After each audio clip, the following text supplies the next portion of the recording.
بسم الله الرحمن الرحيم نحمده ونصلي ونسلم على رسوله الكريم أما بعد. وللكفار والفساق يقظى عذاب القبر من سوء الفعال. مزمنګ د اهل سنت عقیده دا ده چې کله انسان قبر ته لاړ شي هغه شهید وي یا عام مسلمان وي او یا کافر وي، نو د هغه د بدن سره د روح تعلق وي، ادنا تعلق. دقه ادنا تعلق ته ادنا حیات وي، یو نوع د حیات وي، یو ضرب د حیات وي، او د هغه تعلق او دغه نوعی د حیات په بنیاد باندې دغه شهید او دغه عام مؤمن تلذذ محسوسی او کافر او مشرک تعلم محسوسی. او هر چې پیغمبر دی نو د هغه حیات داسې نه دی، هغه تعلقی حیات نه وي، هغه دنیوي حیات وي. او د دنیوي حیات مطلب دا لکه څنګه چې په دنیا کې په جسد عنصری کې د هغه روح څه شی دی، حال دی په هر اندام کې یې حلول کړی، نو دقه شانتي په قبر کې هم د پیغمبر په جسدی دنیوي عنصری کې چې د عناصر اربعه نه جوړ دی، نه جسد مثالی. منګه روح پکې وي، منګه د عالم مثال قایل یو، منګه اهل سنت د عالم مثال قایل یو. عالم مثال ستوي ګوره درې شیان دي، یو د تجلی مثلی، یو د موصل افلاطونیه، یو د عالم مثال. په دې درې معنو کې فرق دی، تجلی مثلی، موصل افلاطونیه او عالم مثال.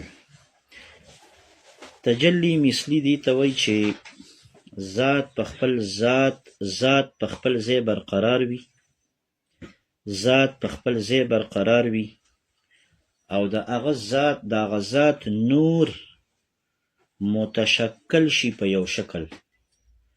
ذات په خپل ځای برقرار وي، د هغه ذات نور متشکل شي په یو شکل. صحیح شوه، نو دا تجلی مثلی دا د باری تعالی وي. دا د چا وي؟ منګه د الله جل شانه د پاره د تجلی مثلی قایل یو، یعنی د الله جل شانه د ذات چې کوم نور دی، الله جل شانه هغه متشکل کی په یو شکل، او هغه شکل کله چې د موسی علیه السلام چې تپوس وکړو نو هغه صورت یې په غر باندې را نازل کو. صحیح شوه، منګه دې ته تجلی د باری تعالی وایي، تجلی د باری تعالی. الله کوي وی دی غر ته د الله تجلی وشوه، فلما تجلی ربه جعله دکا. نو تجلی څه ته وایي؟ تجلی دې ته نه وایي چې ځان په پردو کې په پردې د ځان نه هټاو کړي او ځان یې راښکاره کړ، ځان یې ورته وښوده. نو چې غر ته یې ځان ښودو، صحیح شوه، نو بیا به دې پیغمبر ته ځان ښودلی وي، او د الله جل شانه دا ځان ښودل بیا دې غر ته څنګه دي؟ نو دې تجلی نه تعبیر متکلمین کوي په تجلی مثلی سره، مثل دغه شکل او صورت ته وایي. نو تجلی مثلی دا معنی د الله ذات په لامکان کیو، هغه خپل نور متشکل که او هغه نور یې ګوره، نور خو داسې برقرار شی نه وي چې انسانو ته اشاره وکړي او قابل شي د اشارې حسیې. نو هغه نور الله تعالی متشکل که په یو شکل، او هغه شکل او صورت یې په غار باندې را نازل که، نو هغه جعله دکا شو. دارنګې چې کله موسی علیه السلام سره بیا په کوه طور کې خبرې کولې، نو الله تعالی تجلی وکړه، یعنی د خپل ځان نور یې متشکل که په یو شکل او هغه په شجره باندې ورنازل که.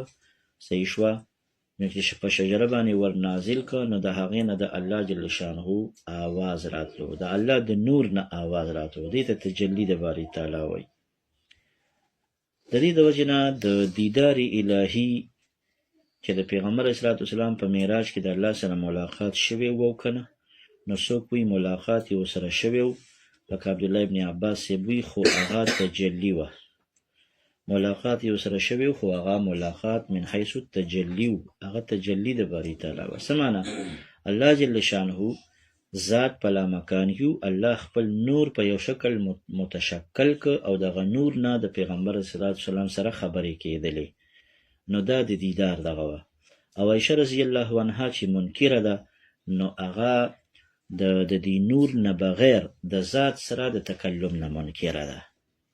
نو نزاع لفظي شوه که نه؟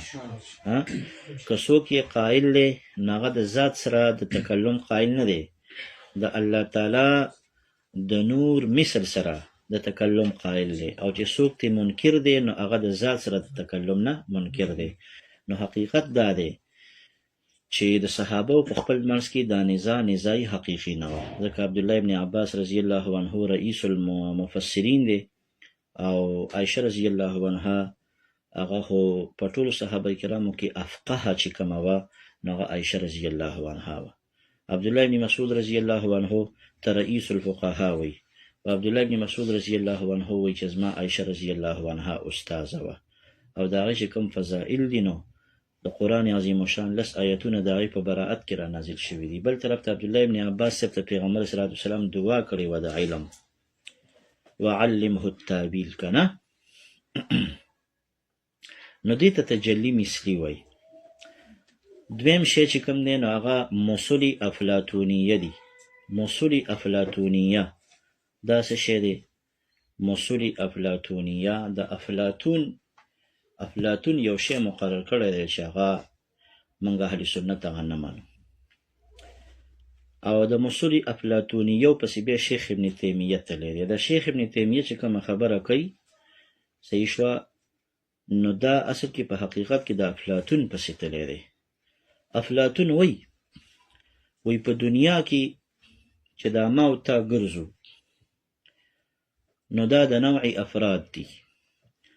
په دنیا کې چې کوم ګرځي نو دا افراد دي د انواعو، او انواع په دوی کې نشته.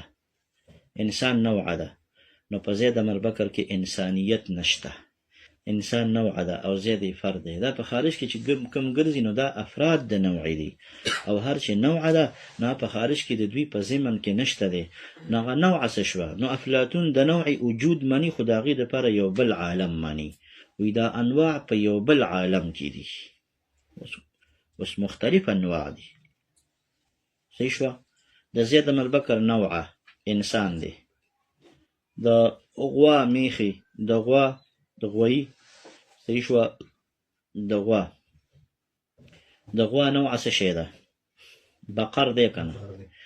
د اس نوعه څه شی ده؟ فرس دی که نه؟ ستا چې په کور کې چترالي مولي صاحب خر کم ساتلی دی، کم خر چې دی ساتلی، دا فرد د حمار دی که نه؟ حمار د هغې نوعه ده وایه که نه؟ او تا چې په کور کې کم اس ساتلی هغه فرد د فرس دی که نه؟ او ستا چې کم ورور دی هغه فرد د انسان دی که نه؟ وایه که نه؟ دا ټول انواع شو. نو افلاطون وی د انواعو دپاره ځان له عالم دی، هغه هلته موجود دی، او دا په دې خارج کې چې دا کم ګرځي نو دا یې افراد دي.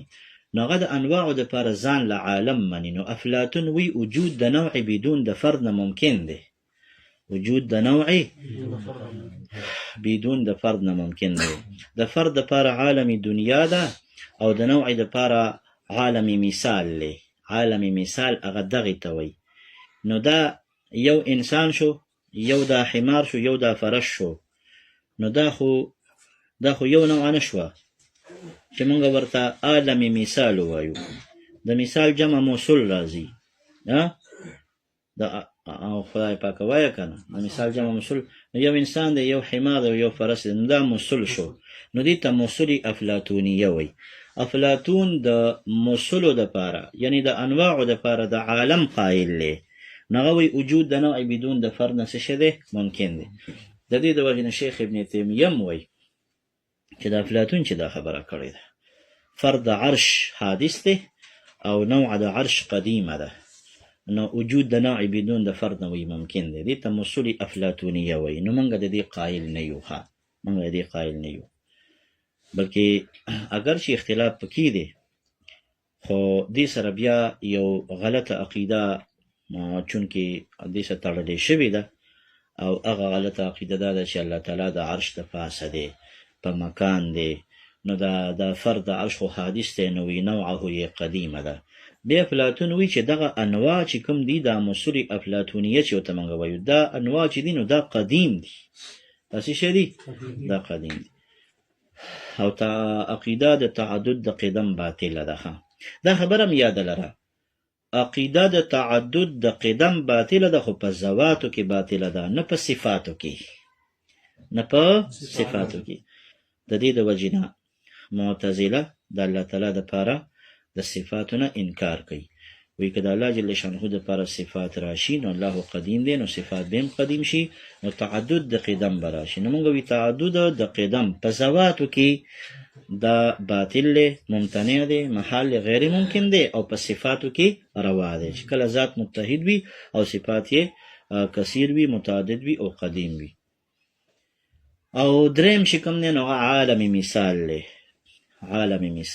عالم مثال به عام دی کله مثال د روح وي او کله مثال د جسد وي کله مثال د روح وي یعنی کله شکل د روح وي او کله شکل د جسد وي او هغه پیغمبر ته هغه صورت د روح وښودلی شي یا صورت د جسم ورته وښودلی شي لکه دې کې ډېر شی نه دي د دې ډېر مثالونه دي لکه پیغمبر علیه صلات وسلام چې د کعبې نه بیت المقدس ته لاړی څه نوم یې لیکلی نو هلته انبیاو ته امامتي ورکړه که نه نو دا انبیا چې کوم نو دا خو ټول وفات شوي وو که نه انبیا علیهم الصلاة والسلام خو ټول وفات شوي وو صحیح شوه نو ارواح یې رالل امامتي ارواح یې رالل امامتي ورته وکړه او که نه اجسام یې رالل امامتي ورته وکړه او چې اجسام وو نو اجسام خو چې ارواح پکې نه نو هغه قابل د حرکت نه دي نو حضرت صاحب خیر دی که نه صحیح شوه نو ماتوریدیه وایي چې دای ورته په عالم مثال کې د امامتي ورکړی وه عالم مثال څه ته وایي د پیغمبرانو د ارواحو صورتونه الله جوړ کړل لکه دا پنځپیرین نه دي دوی د حیات النبی قائل لی صحیح شوه خو د جسد عنصري قائل نه دي د جسد مثالي قائل لی هغوی په قبر کې د عالم مثال قائل دي موږ په دنیا کې د عالم مثال قائل یو ځکه چې په هغې باندې نصوص موجود دي چې الانبیاء احیاء فی قبورهم یصلون نو نبی چې کوم دی هغه چا ته وایي نبی خو موږ په دې خارج کې همدقه بدن او دغه روح ته وایو نو خو همدقه بدن او دغه روح په قبر کې دی که نه بله خبره ده نو ګوره دغه عالم مثال کې د امامتي د الله پیغمبر ورکړی وه نو عالم مثال دا مثل کله د جسد وي او کله د روح وي کله د جسد وي او کله د روح وي کله د بدن صورت وي او کله د څه شي کله د روح وي پیغمبر علیه صلات وسلام چې د معراج په شپه باندې بر اسمانونو ته وخته نو د انبیاو سره یې هلته ملاقاتونه وشو نو موږ خو د عیسی علیه صلات وسلام په اسمان کې د کېدو قایل یو نو نور پیغمبران خو دلته په خپلو قبرونو کې دي او ارواح هم دلته دي ټول پیغمبران په خپلو قبرونو کې دي موږ ولې د حیات الانبیا قایل نه یو او د حیات الانبیا قایل چې یو او د حیات دا معنا شي چې روحي خو هلته په جنت کې دی او د هغه ځای نه ورسره تعلق دی نو بیا د نبي او د عام مؤمن او د کافر د حیات فرق څه پاتې شو بیا خو فرق پاتې نه شو نو جواب دا دی چې دا د پیغمبرانو سره چې دا ملاقات شوی دی ورسره سره په عالم مثال کې شوی و عالم مثال دا معنا چې الله تعالی د پیغمبرانو ارواحو ته صحیح شوه د هغوی د ارواحو یو صورت جوړ که بل صورت یو بل صورت یې وله جوړ که او هغه صورت سره د پیغمبر ملاقات شو سیوا د عیسی علیه السلام نه سیوا د چا نه سیوا د عیسی علیه السلام نه ولې ځکه عیسی علیه السلام خو روح مع الجسد هلته دی روح مع الجسد هلته دی ناغه سره ملاقات شوی په عالمي مثال کې نه په خپل بدن او په خپل روح کې سره ملاقات شوی او د نورو پیغمبرانو سره چې ملاقات شو ناغه په عالمي مثال کې سره ملاقات شو صحیح شو نو موږ د تجلی مثلی هم قایل یو او د عالمي مثال هم قایل یو او البته د څه شي د موصلو افلاطونیو نه موږ انکار کوو. زما په دې خبره پوهه شوې. نو دې کې زمونږ عقیده دا ده چې یو نوع تعلق یوي او دلته مؤمن تلذذ حاصلی او کافر او فاسق تعلم حاصلی. قرآن عظیم الشان کې راځي قوله تعالی الله فرمای دوی به وی امتنا اثنتین واحییتنا اثنتین امتنا اثنتین واحییتنا اثنتین. خدای پاک دوه ځل دې مړه کړو او دوه ځل دې راژوندي کړو. دوه ځل دې راژوندي کړو. نو دې کې د موت نه مراد کم موت دی؟ عدم بعد الوجود دی کنه.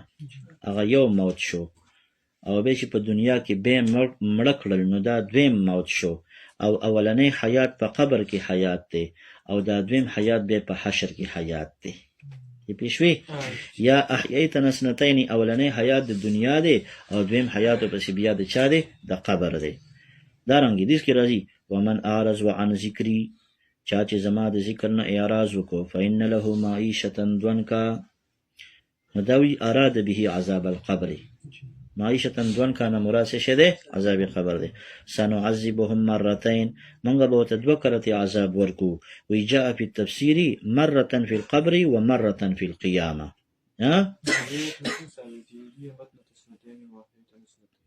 لقوله تعالی امتنا اثنتین واحییتنا اثنتین. دا ال ثابتیږي چې د دې دویم حیات نه د قبر والا حیات مراد شي او که د آخرت والا حیات مراد شي نو هغې ته حیات نه وي، هغې ته بعث وي. هغې ته څه وي؟ هغې ته بعث وي. ګوره یو د دنیا حیات دی که نه. انسان چې نه عدم په ده باندې د عدم زمانه هغې ته موت وي. هغې ته موت وي. هغه موت یې اول شو چې نه او الله یې پیدا کړي. صحیح شوه؟ نو د دغه عدم نه تعبیر په موت باندې کېږي. دی ولا ژوند ورکړه نو دا حیات اول او موت اول شو. بیا چې عمر یې پوره شي بیا یې الله مړ کړي نو دا موت ثاني شو. بیا په قبر کې بیا الله تعالی را ژوندی کړي. څنګه را ژوندی کړي؟ نو خو د روح ورسره څه شی وي؟ د جسد سره تعلق وي که نه؟ یو نوع حیات. نو د دې دویم حیات نه دغه د قبر حیات مراد دی. نو پاتې شو په آخرت کې. په آخرت کې چې دا کم هغې نه تعبیر په بعث باندې کېږي په آخرت کې. اگر چې قرآن پاک کې راځي قل یحییها الذی انشأها اول مره، دا د کافرانو د سوال جواب دی. من یحیی العظام وهی رمیم. نو د هغوی د سوال په جواب کې الله فرمایي یحییها. نو د بعث نه تعبیر په چا باندې کړی دی؟ په حیات باندې کړی دی. نو د دې نه دغه شان ثابتېږي. ګوره امتنا اثنتین، یو عدم دی یو په دنیا کې موت دی. او احییتنا اثنتین، یو د دنیا حیات دی یو د قبر حیات دی. او د آخرت والا هغه بعث دی. په دې خبرې پوه شوې؟ ها ول وان للذین ظلموا عذابا دون ذلک. کومو کسانو چې ظلم کړی دی د هغوی دپاره عذاب دی دون ذلک، مخکې د جهنم نه. مخکې د جهنم نه څه شی دی؟ وهو عذاب القبر. ولنذیقنهم من العذاب الادنى دون العذاب الاکبر. نو عذاب اکبر د جهنم والا عذاب دی او عذاب ادنا دا قریب مرګ دی. جاء فی التفسیر الادنى عذاب القبر والاکبر عذاب القیامه. یوردون علیها غدوا وعشیه. دا ټول آیتونه دي کنه. بیا ورپسې هغه ځای کې حدیث راځي ان المیت لیعذب فی قبره ببکاء اهله علیه. میت ته په قبر کې عذاب ملاویږي چې کله. ګوره دا خو صریح روایت دی. صحیح شوه چې کله پې دا دغه جاړي اهل پې جاړي. وقال علیه السلام من قرأ سورة الملک كل لیلة لا يكون له عذاب القبر. ومر رسول الله صلی الله علیه وسلم بقبرین جدیدین فقال انهما يعذبان اما احدهما فانه لا ينتزه من البول. ځان مې د میتیازو نه ساتو. و اما الاخر کان یمشي بالنمیمه. دا به څه کوله؟ غلخوري بیا کوله. د بخاري دغه د ابو داود شریف روایت ده چې د الله پیغمبر به د کجوري څانګه راکټ کړه او دوه ټوکړې کړه او په یو قبر باندې ودروله او په بل قبر باندې ودروله او به دا وفرمایي چې د څو پورې دا شنه وي نو د قبر والا ته به عذاب نه وي. د دې د وجې نه لکه شین بوټی د تسبیح وایي. شین بوټی څه وایي؟ تسبیح وایي. نو په قبرستان کې چې په دغه باندې ولاړې نو وایي دا به نه کټ کې بیا داسې کې وایي که نه غټې غټې ونې پیدا بله ورځ ما ته یو مقتدي ویلي چې زما د پلار او د مور په قبر باندې غټه ونه ولاړه ده زه سره څه وکړمه نو ما ورته ویلې چې داسې کار دی چې هغه خو هسې مړ دی مړ خو دی او د قبر د خاورو لاندې دی صحیح شوه نو که هغه د هغه د بدن د پاسه راختلی نو اوس څه کوې بس راختلی دی که نه او چې د څو پورې وي نو هسې پټ دی او د الله پیغمبر وایي چې دا شین بوټی تسبیح وایي دا خو شین بوټی دی نو بس پرېږده نو څه پې کې بیا ما ته ویل چې نه که نه دلته بله مسله ده ما څه مسله ده ویل د دې غم را سره نشته دی ملخه د څه غم دی د سره ویل بره 11,000 لینډ دی ویل دا څانګې همداسې بره ځي عمل مال که ستاسو د خپل پلار غم دی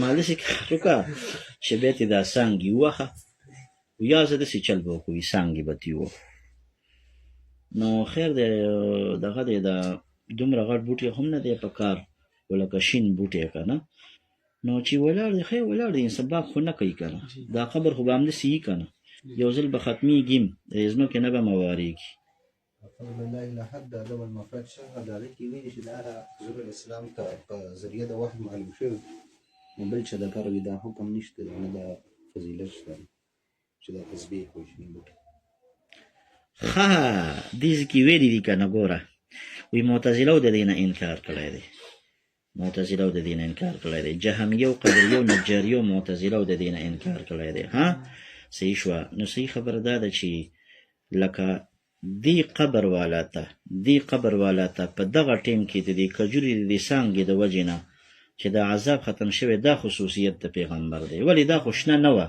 شنه خو دې ته وي چې هغه پرې راوخیږي دا خو یې کټ کړه او په دې کې یې وکرله نو چې د څو پورې دا شنه وي نو دغه د پیغمبر خصوصیت و یو دا د پیغمبر خصوصیت دی چې پیغمبر علیه صلات وسلام ته لکه د دې قبر والا عذاب معلوم شو نو دای خصوصیت دی الله پیغمبر فرمایي چې د دې مړي دا چغې هر شی اوري الا الثقلین انسان او جنې نه اوري دا پیغمبري چې دا چغې واورېدلې دا عذاب یې واورېده نو دای خصوصیت دی صحیح شو او دا ستا خبره صحیح ده په دې کې کلام هم شته خو به هر حال لکه دې کې بعضې خبرې د پیغمبر علیه صلات وسلام خصوصیت یو دغه چې د تعلم احساس وکړو تعلم احساس یې وکړو او بل دا چې هغه بوټی چې هغه د ویښه راوخیږي نو هغه تسبیح وایي د کجوري څانګه را کټ کول او اقل ځای کې کېښودل او فوري طور سره د هغه نه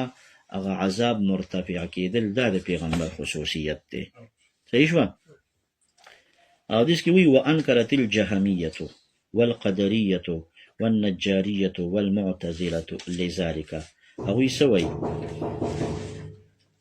هغوی چې کوم دلیل پیش کړی دی نو هغه دلیل نن سبا یو بل مردار راوتی دی قاري برکت علي نومې دی قاري برکت علي که نه دا د منیر شاکر کرلی شوی بوټی دی او هغه خو لاړو خو یو لوی ګند یې پرېښودو او خدای پاک دې دا ګند د میسته ختم کړي برکت علي ورته وایي یو مردار شانتې دی نو دغه بیان مې اورېده هغه وایي موږ څه شی دفن کوو نو خلک ورته وایي موږ مړی دفن کوو وایي چې ته مړی دفن کوې نو مړي له څنګه عذاب ورکې دا مړی چې موږ ته دلته ایسې پروت یو داسې وخو هغه ته احساس کېږي وایه که نه هغه ته احساس کېږي چې موږ یې داسې وخو یا ته په چاړه باندې دا